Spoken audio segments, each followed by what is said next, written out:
Welcome to reality.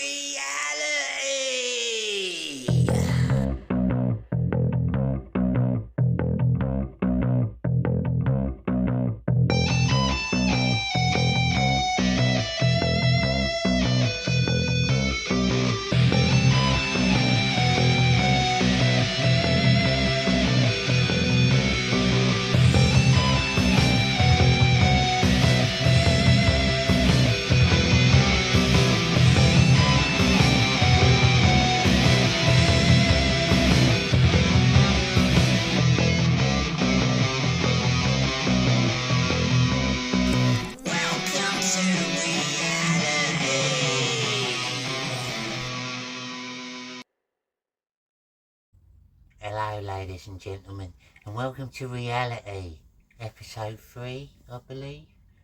Tonight me and Bjorn are going to do another off the cuff show for you. Brilliant, isn't we? We try to entertain you whenever we can. How are you doing tonight, Bjorn? Well, I'm alright. Yeah, I'm a little bit disappointed about an experience I had last night, which I probably best not share with you. Is it a bit X-rated, is it? Yeah, a little bit. Alright, yeah, don't share it with me. Some people are just more adventurous than others. But just keep your head up, Bjorn. I'm sure it'll get better. Yeah, I want to thank... we had Adam Webber give us a tenner on the last show as well. Thank you, Adam. Well done, Adam. Thank you, mate. Very much appreciated. He is actually my top fan at the minute, I think, really. We've always had the best fans on this channel. Even when I do my live streams, we got all the best chatters. We got the best. We got the best of the best, the cream of the crop. Bjorn's been teaching me how to cook lately as well. Because Bjorn's an amazing cook, isn't he, Bjorn? Or do you prefer to be called a chef? Well, that's what I was going to say, John. Yeah, I'm glad you picked up on that. Yeah, I'm sorry. Chef. If I'm in the kitchen, you refer to me as chef. Okay? Yeah. No problem, chef. Yeah, chef. No, not now. We're in the kitchen now. In the kitchen. Yeah, he's an amazing chef. Everything he makes, really.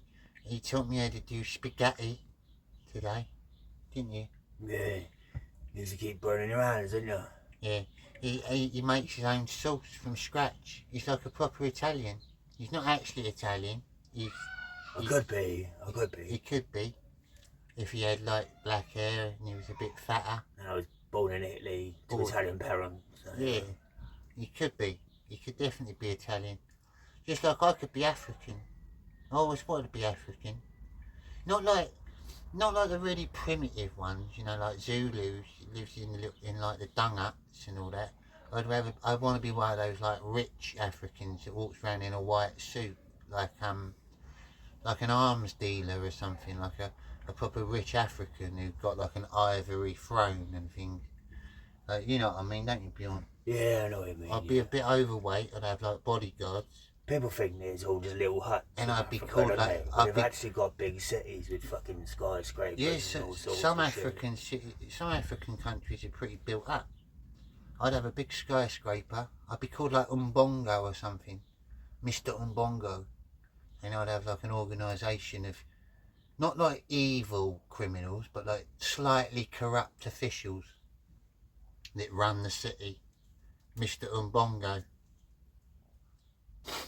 If you were Italian then, Bjorn, like say you were born in Italy and you were from like a rich family and you had like a mafia and you were like the heir of this mafia, how would you run it? Would you have a trademark? Would you have some sort of like gimmick? Would you be a nasty mafia, or would you be like friendly, good to the people? How would your gang be? Sorry, mate. Sorry. I boogie. Oh, horrible, ain't they? How would I be? Yeah, it's like a mafia don. Well, it'd be nice. Obviously, I'd take over all the Italian restaurants. That would be sort of my slice of the pie. That's what you'd have a monopoly on Italian restaurants. Oh yeah. And I'll cook in them all. You think I cook like them gumbas in Brooklyn? All they know is Marigot. You're cooking them all. Oh yeah. Well, Yeah. just different nights. Yeah. Just move around. Oh yeah. That's not a bad idea, because then the police wouldn't be on you as much either, would they? That's quite a good cover, isn't it? You say, well, I'm a cook. I'm a chef, and I run multiple restaurants. That's actually a really good cover for a mafia boss. Yeah, that would be me. What would you dabble in any other businesses? Would you like on the side? Would you have any other like enterprises? I wouldn't be a very fucking good mafia boss if I didn't, would I? Yeah. Obviously, I'd have to, you know, bit drugs. You know, I draw the line at people trafficking. You could probably sell the drugs from your restaurants, couldn't you? If you were clever about it. Well, of course. I sat here yesterday waiting to meet with someone. I believe that person was you.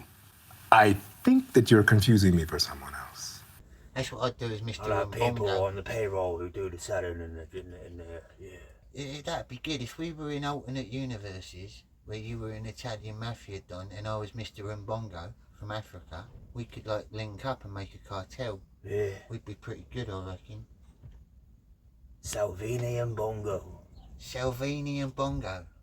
It's got a ring to it, innit? Bongo and Salvini. Bongo. They drink it in the Congo and Bongo. They drink it in the Congo. You'll never guess who I bumped into today down the precinct. Limpy David. Remember Limpy David? Limpy David. He was the little scrawny guy with the gimpy leg. Used to hang around down the market. Oh, Limpy David. Limpy David. I saw him out shopping. He was in the butcher's. He said to say hello to you. Did he? He was alright, Limpy David. I never minded him. He was a bit strange.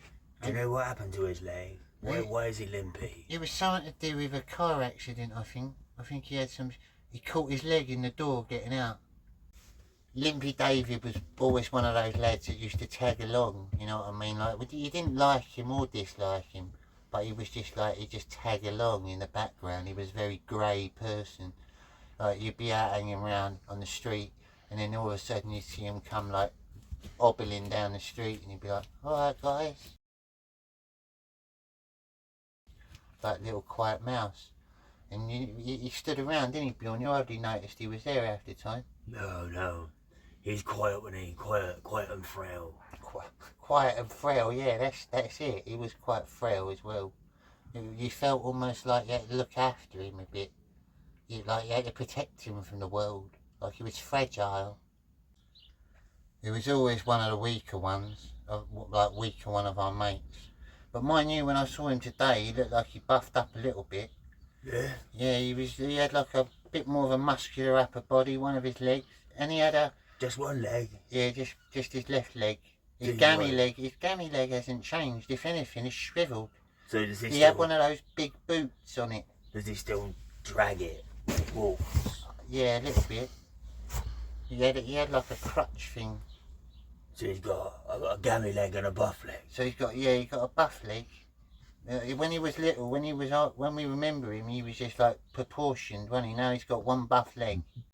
You never really had a problem with like people with disabilities, did you? Remember when you went out with that wheelchair bird in school? Yeah, I remember. Yes, she was alright, wasn't she? Yeah, she was alright, yeah. Old Ironside. It's quite peaceful in the forest today. I can hear the birds. Ragnar finished getting all the wood up yesterday then. So we'll start building next week. I noticed there's a pile of it. We can be preppers. Yeah. Yeah, I always wanted to do that. If I had lots and lots of money, like I'm talking like Bill Gates money, I'd build like an underground network, like a giant system of bunkers, complex. Probably so. If you had all the money in the world, you could probably link it, couldn't you? You could build one under England and just build right under the Atlantic Ocean into America. Have one big tunnel, like a train that you went through. That'd be pretty cool. What would you do if you had all the money in the world, Bjorn? What would be your first move? If I had all the money in the world? Yeah, if you were like the most rich person, the most richest. Like above everyone. Top rich man in the world. There's so many things, isn't there? A gazillion. Take a lot of thinking about it properly. What would you just do when it first hits your bank? What would be the first thing you did? I would book myself a flight to America. Go to America. Yeah, and then I would book a church. A church? Yeah. And then I would go and find Macy. Oh, Macy? Yeah. I'd go and buy myself a real nice suit. Look smart as fuck. What, like you do in your picture? Yeah, better than that, mate. Yeah, Well, it's not a bad suit. it's alright. I'd probably I don't know, if it just hit my bank, I'd probably go get a McDonald's to start with. I was looking through my things today and I found an old photograph of me, you and Gropey Barry. That time when we went to the castle, do you remember that? Yeah, I remember it. When Barry. he almost got arrested. Well, he's banned now. That lady, she was at least 60. And the rest. He didn't really have an age, did he? A preference, old Barry. Older the better for him. Yeah. Lovely bloke, mind you, Gropey Barry. We call him Gropey Barry because he was a bit gropey. But he was alright. If you weren't being groped by him, he was a nice guy. He was always fun at parties, unless there were attractive or unattractive women around. I guess you could say we kind of affectionately called him Gropey Barry. It's like a playful name. Never done us any harm. He's top bloke. We've had a few weird friends, haven't we, Bjorn, throughout our time? Some have been extremely strange. Because we gig around, tour around a lot. We've met a lot of people. Some of them I wouldn't even call friends. They sort of tag along, like acquaintances. And some of them can be a little bit gropey sometimes. I mean, that's the life of rock stars, isn't it? You're going to attract people like that on tour and stuff. And once again, I want to thank Adam Webber for donating to Johnny and Bjorn to our great adventure. Because if you do donate, people, we are going to actually up the stakes. We're going to up the ante. We are going to try and go to different locations, other cities that we've not been to, other towns. And Johnny will go out and interview people, maybe even Bjorn, or Bjorn might film and Johnny might talk to them. We'll do it live on location for you. We'll just pick people off the streets. Hello, you there, boy. Me, sir? Yes, you, my good fellow. And talk to them, ask them questions. We could do lots of things. And thanks everyone who is actually actively donating to the channel. All the members, because I've got some loyal members that keep renewing their memberships, and that is very appreciated as well. But there's some of you out there that really love Johnny, isn't there? That could probably help out a little bit if you really wanted to. But I'm not the worst of men, am I? Really? I've done a bit, ain't I? And Bjorn as well. Bjorn's like, you're legendary, Bjorn, ain't you? I mean, come on, admit it, right? Have you ever seen anyone like Bjorn? Anyone like on the internet like Bjorn? Or like Johnny? We're like totally original. We were like forged in Mount Doom. You couldn't get it again. One of a kind. One of a kind. Oh, I love Lord of the Rings. Oh, so do I. It's one of the best things ever to be on the screen. Have you got any favourite characters? I like that, I like the one that you said looks like Greta Thunberg. Gothmog, the big mutated orc. Yeah. With the good old... Distorted face. Yeah, the distorted face. He's a cool character. Yeah, good he is. There's not... the little dwarf's alright. I don't mind the dwarf. Gimli. Yeah. Gimme. They should just call him Gimme, shouldn't they? Yeah. Gimme. Gimme. Gimme, son of Gloin. Little Scottish little midget. Like, It'd be pretty cool, mind. I thought, like, if you were a hobbit, if you were actually a hobbit, you could creep around, couldn't you, and get in like little spaces and stuff. You'd be a brilliant burglar, wouldn't you? Yeah. Like Bilbo Baggins. You just like get through tight little holes. I saw on the news as well that Israel want to liberate Gaza City. They want to take it over, and Keir Starmer he's condemning them. He's going against Israel.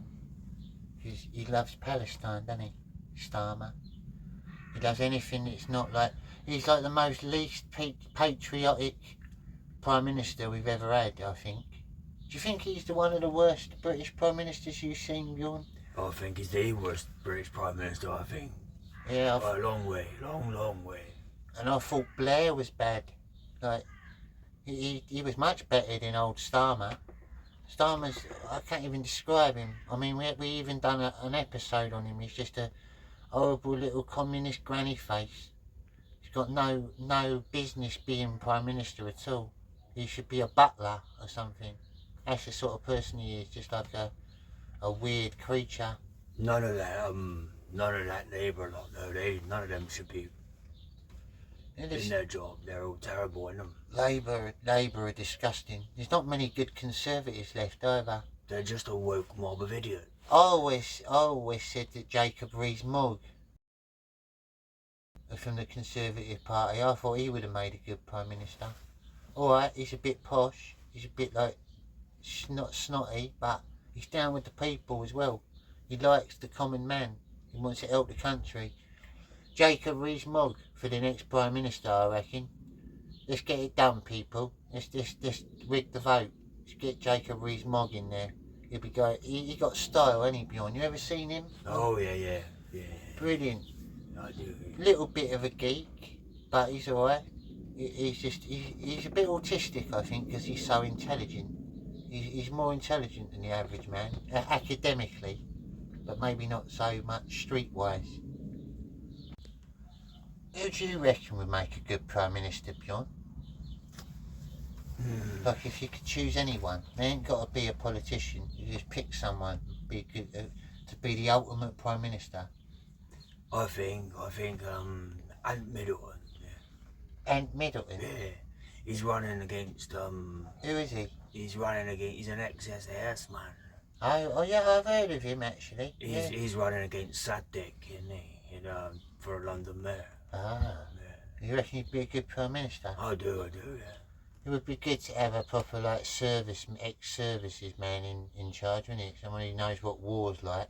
We need to bring a bit of patriotism. Yeah. An ex-soldier would be a perfect choice. Like Churchill was a soldier, wasn't he? He was in the army, I think, before he became a Prime Minister. Yeah, he fought in a few wars, didn't he? Hitler? Hitler was a soldier. All the world's best leaders have been soldiers before they became leaders or dictators. That's usually the case. I don't know about Saddam Hussein. He probably was as well. He was probably a normal soldier at some point. As I said, all the best ones, they start off in the military. You know, with the way that Britain's going at the minute, I wouldn't be surprised if the people just rebel at some point and it becomes like an army, like a rebellion army, the people's army, to take back the power that is being taken by the communists. It's getting a bit windy in the forest out there. I can hear the trees creaking a little bit, but the birds are still out. It's a lovely sight, it's a lovely feel. Can you hear him, folks? Can you hear him tweeting? Tweeting. Tweet, tweet. Tweet, tweet. Tweet, tweet. So you've been up to anything interesting lately then, Bjorn? When you're not in the old people's home? Well, when I have got some time to myself, I've got a new little hobby now. What's that? Crochet. Crochet? Yeah. What you making? Well, I've made placemats. Some placemats. Placemats? I like placemats. Yes, yeah. You could probably make a mask if you wanted to. You can make a crocheted mask. That'd be. What are you saying? What are you saying, John? Well, if one day. What's wrong with my maths, John? I suppose that's an interesting hobby, innit? Oh, very, yeah. You can crochet whatever you like. Yeah. I'd probably make I'd make a scarf if I was crocheting. I reckon. To start with, I'd try and make a scarf because you can make a really really long one. Because there's no real limit, is there, with the length of a scarf? Well, no, but when does it become an inconvenience because it's too long? Maybe you could go for a record, couldn't you? Yeah, I suppose if it's over if it wraps around you too much, it's going to be massive, isn't it? It'll be weighing you down. They'll call you Scarf Man. They'll be like, why has he got a massive scarf that could fit about 40 people in it? I didn't think of that. It wouldn't be nice. We had this other mate called Ricky Fingal. He used to hang around down the park a lot. Sticky Ricky. Sticky Ricky. He hit his head when he was a kid, so he was a little bit slow, wasn't he, Bjorn? Yeah, you would. John, why the fuck is your top so gay? What do you mean, gay? Look at it. Fucking doorstep challenge cunt. It's just very white. It's one of my best tops I have, It's you know. very white. There's nothing wrong with my top, Bjorn. Don't change the subject. We were talking about Ricky Fingal. I don't want to talk about Ricky Fingal now. You've upset me. Well, thank you for watching Reality, everybody. It was a good show. I was very happy until Bjorn verbally assaulted me. But thank you, everyone who's tuned in. Thank you, everyone, for watching. And we will catch you next time on Reality with Johnny Scab. And Bjorn's got a hammer. Don't be a nonce. You heard. Welcome to Reality.